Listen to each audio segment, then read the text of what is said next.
Watch this chart. An unexpected market drop hits the wire, or a phone buzzes with a critical email from a boss. The moment that stimulus hits your nervous system, your brain makes a split-second decision. Within a fraction of a second, your mind forces the event into one of two rigid boxes. As you see in this diagram, the raw event is instantly categorized. It is either a win or a loss, a threat or an opportunity. Once that label is applied, the average person builds an emotional defense mechanism around it. They stop looking at the event and start reacting to the label they just created. By rushing to judge, you trade analytical precision for emotional certainty. You are no longer navigating reality, you are reacting to a caricature of it. There is a biological reason for this. Psychologists call it cognitive miserliness. The brain evolved to save energy by being fast and wrong rather than slow and precise. Categorizing a setback as bad requires almost zero mental effort. But instantly, it triggers your threat detection system, causing a defensive blindness to any hidden opportunities buried within the change. The good label is equally risky.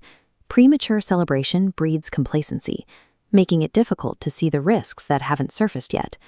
In a prehistoric wilderness, this rapid binary default kept our ancestors alive.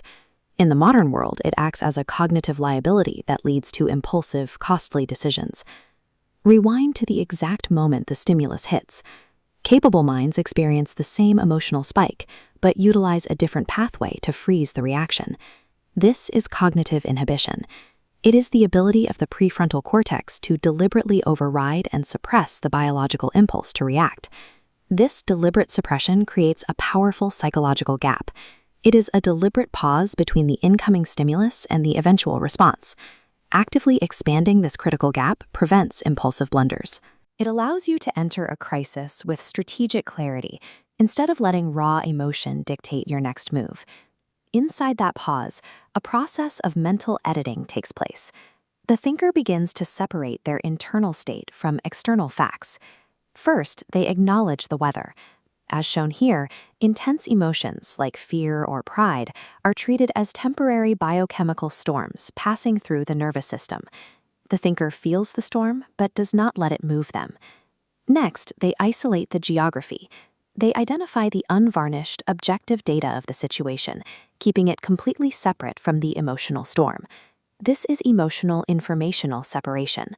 They observe the weather, but they build their map based entirely on the geography. Once the emotional bias is removed, the mind rejects binary labels. The situation is no longer a simple good or bad. Instead, the mind uses probabilistic cognition. These lenses overlay the scenario, revealing hidden variables simultaneously.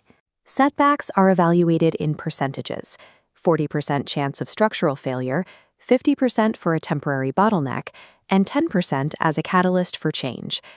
Thinking in probabilities rather than certainties creates a level of intellectual adaptability that remains stable even as the situation shifts.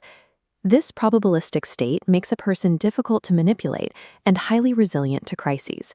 They are positioned to win regardless of how the situation unfolds. You can build this capacity through two rules. First, the 24-hour rule. After major news or an emotional shock, refuse to form an opinion for one full day.